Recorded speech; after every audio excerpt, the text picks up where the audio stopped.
తాకట్లో ఉన్న బంగారాన్ని విడిపించి ఆ రోజున మార్కెట్ ధర కట్టి మిగిలిన డబ్బును మీకు అందిస్తుంది కొమ్మూరి గోల్డ్. మీరు మొన్న స్టేజ్ మీద అదుర్స్ 2 ప్రస్తావన తీసుకొచ్చారు సార్. సార్ అదుర్స్ సినిమా చాలా బాగుంటుంది. చాలా బాగా నవ్వించారని నేను చెప్తే, కొత్తగా ఈరోజు నేను చెప్తే, నేను నవ్వుల పాలైనట్టు. కొత్తగా నేను చెప్పాల్సిన అవసరం లా. ఆ సినిమా గురించి మాట్లాడుకుంటేనే ఒక ఇంటర్వ్యూ అవుద్ది. బట్ మీకు ఒక ఇన్సిడెంట్ చెప్తాను అదుర్స్ గురించి. స్టూడియో 1 అని ఒక ఛానల్ ఉంటుంది సార్ మీడియాలోనే. ఓకే. దాంట్లో ఒక ఎంప్లాయ్ సీనియరే ఇంచుమించు ఇన్ఛార్జ్ పొజిషన్. వాళ్ళ మదర్ చనిపోయారు. కరీంనగర్ వెళ్ళాడు. అక్కడ చేసుకోవాల్సిన కార్యక్రమాలన్నీ చేసుకొచ్చాడు. ఆఫీస్కి వస్తున్నాడు. మనిషి నార్మల్ అవ్వట్లేదు. ఏజ్డే, మదర్ ఏజ్డే, బట్ తల్లి కదా, అంతే కదా. నార్మల్ అవ్వట్లేదు. రూమ్లో కలుస్తున్నాం, నార్మల్ అవ్వట్లేదు. ఒక 4 రోజులు వెళ్ళిపోయింది సార్. బట్ అతను నార్మల్ అవ్వట్లేదు. మాతో పాటు తింటున్నాడు, ఆఫీస్కి వస్తున్నాడు, నార్మల్. ఒకరోజు సడన్గా అదృష్ట సినిమా ప్లే అవుతుంది. కూర్చున్నాం, అందరం చూస్తున్నాం.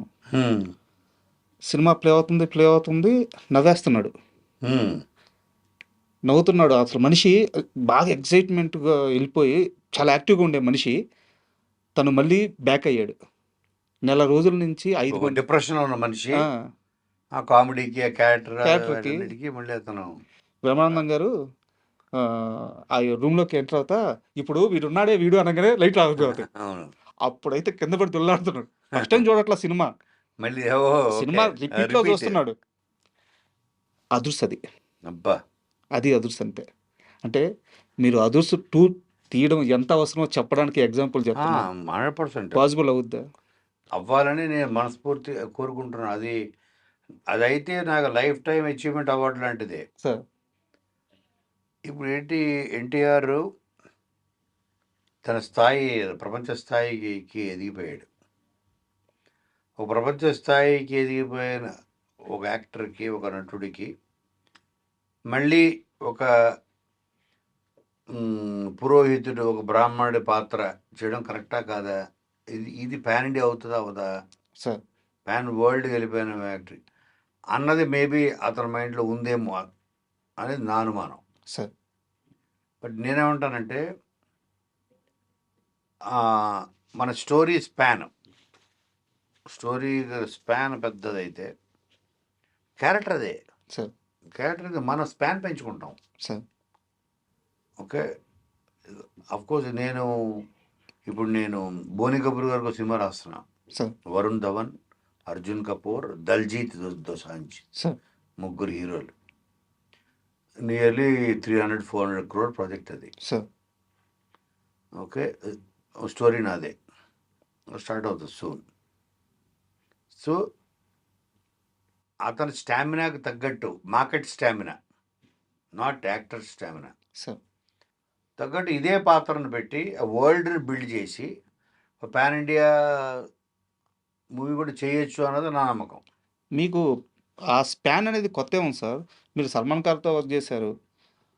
నాకు తెలిసిన ఇన్ఫర్మేషన్ తనని ఎక్కడో హృతిక్ రోషన్ గారికి కూడా మీరు ఒక కథ చెప్పారు, అది జరగాలని చెప్పి తెలిసింది. అవునవును, జరుగుతుంది. Bobby director sir.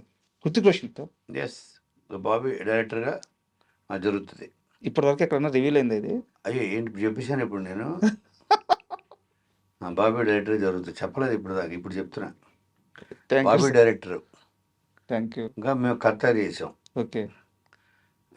బాబీ, నేను, చక్రి అని మాతో పాటు వాళ్ళతో చక్రవర్తి సంథింగ్ ఏదో పేరు ఉంటుంది. కరెక్ట్, చక్రవర్తి రెడ్డి. అవును, పంతం తీసారు. అవును అవును. మేము ఒక టీం, మేము 3 సార్. సో కథ తనకి చాలా బాగా నచ్చింది. చాలా బిగ్నెస్. ఎంత నచ్చిందంటే అసలు నువ్వేం తింటావు, నువ్వేం ఎక్సర్సైజ్ చేస్తావు, నీకు ఎలా వస్తాయి అలాంటి ఆలోచనలు అని బాబీని లవ్ చేసేసి, రొమాన్స్ చేసేసి ఒక 1-2 hours హృతిక్ రోషన్. అందుకని మీరు గ్రేట్, మీరు సౌత్ ఇండియన్స్, మా వాళ్ళు ఈ రేంజ్ ఆలోచించరు, వాళ్ళు ఇది అది ఇలాగా అది జరుగుతుంది. అది డెఫినెట్ జరుగుతుంది. సో అంటే మనం కొంచెం స్కిప్ అయ్యాము, బట్ గుడ్ న్యూస్ అయితే తెలిసింది. సో మీకు మార్కెట్ స్పాన్ అనేది అయితే పెద్ద విషయం కాదు. లేదు, అది ఏమన్నా ఇది నాకు అనుమానం మాత్రమే. తను ఇప్పుడు మళ్ళీ ఆ బ్రాహ్మణుడి పాత్ర అనేది చిన్నదైపోతుందేమో, స్కేల్ వైజు పాన్ ఇండియా అవుతుందా అవ్వదా, ఒకసారి కూర్చొని డిస్కస్ చేసుకొని నాతో మాట్లాడేది ఆ టైం తీసుకుంటే ఇద్దరికి కలిసి కూర్చుంటే ముందుకెళ్తుందని నేను 10 మినిట్స్లో కన్విన్స్ చేయగలను అని నా నమ్మకం. జరగాలి సార్, వెయిట్ చేస్తున్నా. ఎన్టీఆర్ని 100% కన్విన్స్ చేస్తా, చేయగల నమ్మకం. అది విని చేయాలి వద్దని తన డెసిషను, సార్ బట్ చేయగలను. అలాంటి కథ పాయింట్ నా దగ్గర, అది స్టోకి తగ్గట్టు. Sir hope so sir. నేను యాక్చువల్గా ఇందాక చెప్పినట్టు ఎన్నో సినిమాలు ఆన్బోర్డ్ అవడానికి కారణం కోనా వెంకట్ ఇండస్ట్రీలో. అయితే పవన్ కళ్యాణ్ లాంటి ఒక స్టార్, ఇంకా అంతకుమించి స్టారే ఉంటుంది, అవును, అలాంటి ఒక స్టార్ హీరో కోన సినిమా చేసుకో, అవును, నన్ను ఎగ్జైట్ అయ్యే కథ తీసుకొచ్చుకో, నువ్వే నిర్మాతవి, అవును, డైరెక్షన్ చేసుకుంటానంటే కూడా చేసుకో. కరెక్ట్. పవన్ కళ్యాణ్ లాంటి ఒక స్టార్ హీరో ఇంత ఆఫర్ ఇస్తే కోనా వెంకట్ ఎందుకు ఆ ప్రాజెక్ట్ ఆన్ బోర్డ్ తీసుకురాలేకపోతున్నారు? ఇది ఇది జరిగి కూడా 10 years పైన అయిపోయింది. బట్ ఇచ్చింది మామూలు వ్యక్తికి కాదు కదా, అవును, కోనా వెంకటకి కదా అంటే ఇచ్చింది. నాకు ఒకటి ఏంటంటే మెయిన్ అనిపించింది, నేను ఒక రైటర్గా ఓకే, సార్ ఒక రైటర్గా కోన నాకు కథ కావాలి, పలానా డైరెక్టరు అంటే కళ్యాణ్కి ఏది సూట్ అవుతుంది, ఏది చేస్తే బాగుంటుంది ఇప్పుడున్న ట్రెండ్లో, దాంట్లో 100% నేను రైట్గా ఆలోచించగలను.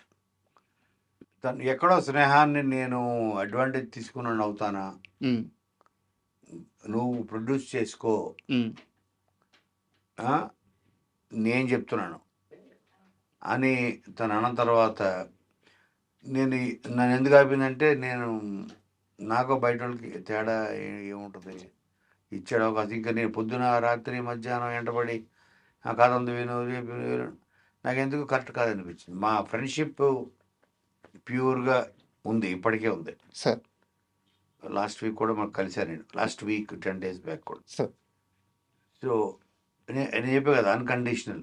సార్ మేము కలగపోయినా మేము ఆలోచనలు మాడుకుంటూ ఉంటాం. తను అమరావతిలో ఉండొచ్చు, ఇక్కడ ఉండొచ్చు. సో అదే కదా ట్రూ ఫ్రెండ్షిప్ అంటే, అన్కండిషనల్. ఇప్పుడు ఎందుకు దాన్ని అడ్వాంటేజ్ తీసుకొని ప్రొడ్యూస్ మాత్రమే చేస్తే, అంటే దేనికోసం చేయాలి? డబ్బు కోసమే కదా. సార్ డబ్బు కోసం నేను మళ్ళీ స్నేహాన్ని అడ్డు పెట్టుకున్నట్టే కదా. అది చేయకూడదు అనుకున్నా, అందుకే చేయలేదు. ఆయనే ఇచ్చాడు కదా సార్ ఆఫర్. అయినా కూడా వద్దనుకున్నాను. దాని బదులు కొనా నువ్వు కథ తీసురా, నా పలానా డైరెక్టరు, నీ ఇష్టం, నీ డైరెక్టరు ఏది, ఇంకో పలానా ప్రొడ్యూసర్లు, నేను కాదు అని అంటే నేను 3 months ఎక్కిస్తా ప్రాజెక్ట్. సార్ ఇక్కడ ఏమైందంటే ప్రొడ్యూసర్ కూడా నువ్వే అన్నాడు. ఉమ్, దాంతో ఓకే, వినడానికి బాగుంది, it's a very big opportunity. బాగుంది కొన్ని ఎంత పెద్ద వందల offer. మంది ఎదురు చూసే అవకాశం. అవును కానీ నేను ఎందుకు వద్దు అనుకున్నానంటే, స్నేహాన్ని మనం ఫ్రెండ్షిప్ అడ్వాంటేజ్ తీసుకోవడం నాకు ఇష్టం లేక వద్దు, మనం చేయకూడదు అందరు. I'm happy with what I have. డబ్బుల కోసం అయితే చేయకూడదు. సార్ నువ్వు ప్రొడ్యూసర్ అని చెప్పు, నేను చేస్తా, అన్నీ నేను చేస్తా. ఆర్ మనిద్దరం కలిసి మనిద్దరం ప్రొడ్యూసర్స్, నువ్వు చేయండి, నాకు కూడా చేస్తా. సార్ నువ్వు ప్రొడ్యూసర్ చేసుకో అంటే చేయండి నేను.